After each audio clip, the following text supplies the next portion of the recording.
ولم يرفث ولم يفسق رجع كيوم ولدته أمه.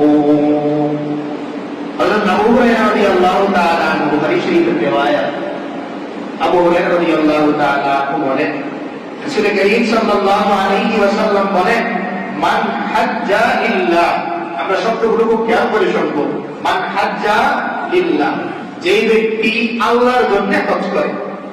শুধু বলেন না মান হাজ্জা, যে হজ করে, বরং কি বললেন শব্দ? মান হাজ্জা লিল্লাহ, যে কি করে? আল্লাহর জন্য হজ করে। সুতরাং আমার মনের মধ্যে যদি এই কথা থাকে, আমার টাকা পয়সা হয়েছে, হজ না করলে মানুষ কি বলবে? আমার এত এত সম্পদ, হজ না করলে মানুষ আমাকে কি বলবে? আমার ভাইরা সবাই হজ করেছে, আমি করলাম। এই নিয়তে যদি আমি হজ করি, তবে এই হাদিস আমার জন্য না। শুধুমাত্র মানুষ আমাকে নামের শুরুতে আল হজ বলবে, এই নিয়তে যদি আমি হজ করি, তবে আমার জন্য এই হাদিস না। আমি যদি সমাজে একজন বিজ্ঞ বিচারক হব, সম্মানের পাত্র হব, এই নিয়তে হজ করে আসি, তবে আমার জন্য এই হাদিস না। বরং হাদিসের শুরুটাই শুরু করলেন রাসূল কারীম সাল্লাল্লাহু আলাইহি ওয়াসাল্লাম, যে মান হাজ্জা লিল্লাহ, যে কেবল মাত্র তার রবের সন্তুষ্টির জন্যই হজ করে।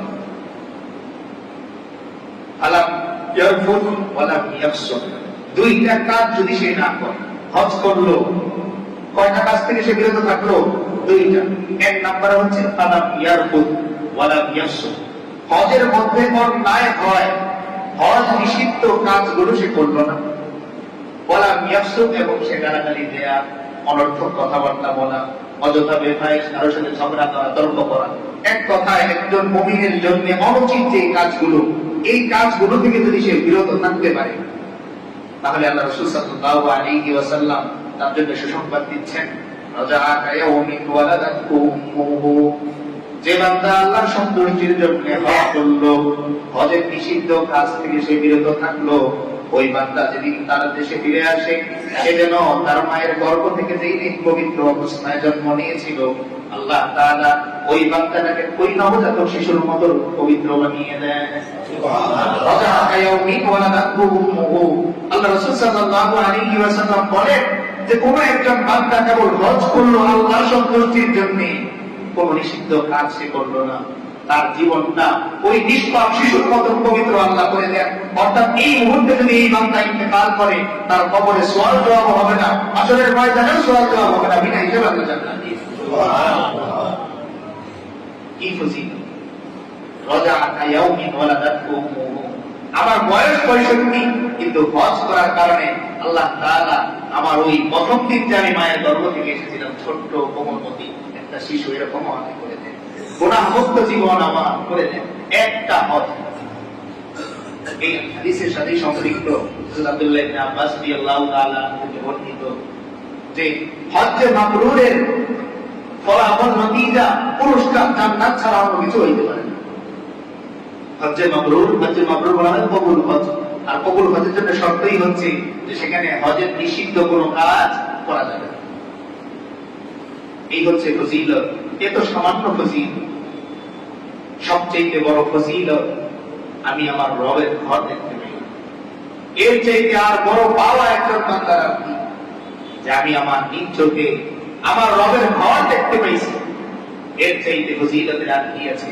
এজন্য হাসান বিন সাবিত রাদিয়াল্লাহু তাআলা আনহু বলছিলেন, রাসূল কারীম সাল্লাল্লাহু আলাইহি ওয়াসাল্লামকে নিয়ে, যে ওয়াহসানা মিনকা লাম তারা কাত্তু আইনি ওয়া আজমালা মিনকা লাম তারিদিন নিসা, ও আমার হাবিব, ও আমার রাসূল, আপনার চাইতে সুন্দর কোন মানুষ আমি হাসানের চোখ কোনদিন দেখিনি। আপনার চাইতে সুন্দর কোন নবজাতক পৃথিবীর কোন মা জন্ম দেয়নি। ইন্নাকা খুলিকতা মুবাররাআন মিন কুল্লি আইবি, আপনি তো দোষমুক্ত হয়ে পৃথিবীতে এসেছেন। কান্নাকা খুলিকতা কামা তাশা, আপনি তো সেভাবেই সৃষ্টি হয়েছেন, আপনার রব যেভাবে চেয়েছেন। দেখেন, একজন মিস্ত্রি সে যখন নিজের জন্য একটা জিনিস বানায়, এর মধ্যে কাঠটা সে 1 ইঞ্চি পরিমাণ বল দেয়, কারণ এটা তার নিজের বাসা। সে মানুষের মধ্যে বল দেয়, কিন্তু তার নিজের জন্য যে এই জিনিসটা সে বানায়, ধরেন একটা ড্রেসিং টেবিল সে বানাইল, তার ওই ড্রেসিং টেবিল ধরবেন আর আপনারটা ধরবেন, বুঝবেন পারবেন না। আল্লাহ তাআলা তার কুদরতি হাত দিয়ে সম্পূর্ণভাবে রাসূল করিম সাল্লাল্লাহু আলাইহি ওয়াসাল্লামকে তৈরি করেছেন। এজন্যই হাসান বিন সাবিত রাদিয়াল্লাহু তাআলা বলছেন, ওয়া আহসানা মিনকা লাম তারা কাত্তু আইনি, আপনার যে সুন্দর কোন জিনিস আমার চোখ কোনদিন দেখেনি। ওয়া আজমালা মিনকা লাম তালিদিন নিসা, আপনার চাইতে সুন্দর কোন নবজাতক পৃথিবীর কোন মা জন্মই দেয়নি। আর এই মানুষটাও যে ঘরের জন্য কাঁদলেন, এই ঘরটা কেমন সুন্দর, এই ঘরের ভালোবাসাটা কেমন। এই জন্য আসুন দিনের মধ্যে এই ব্যথা রাখি যে আমি আমার রবের ঘর দেখবো। সাদা কাপড় তো পরতেই হবে, বাধা যাবে। কাপড়ের কাপড় পরার আগে ইহরামের কাপড় যেন আমি পরতে পারি, এই জন্য প্রতিদিন মোনাজাতে একবার হলেও স্মরণ করবো।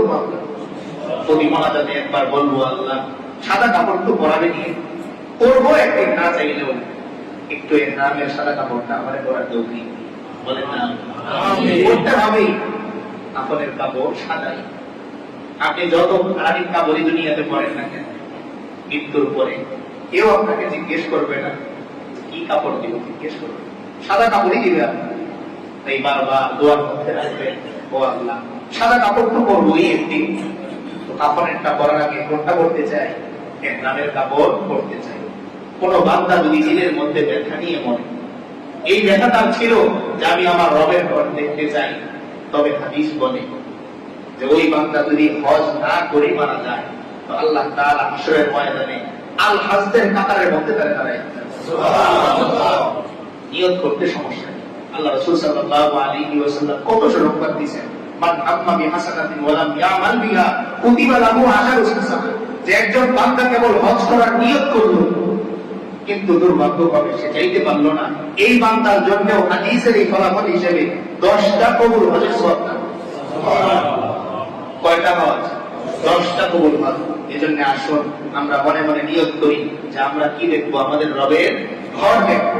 আল্লাহ তাআলা আমাদের সকলকে প্রথমে জীবনের মূল্য বোঝা, এরপর আল্লাহর ঘর জিয়ারত করা, ইহরাম বেঁধে আল্লাহর ঘরের সামনে দাঁড়িয়ে লাব্বাইক বলে উপস্থিত দেয়া তৌফিক আমাদের সকলকে দান করেন। আমিন। ওয়া আখিরু দাওয়ানা আলহামদুলিল্লাহি রাব্বিল আলামিন।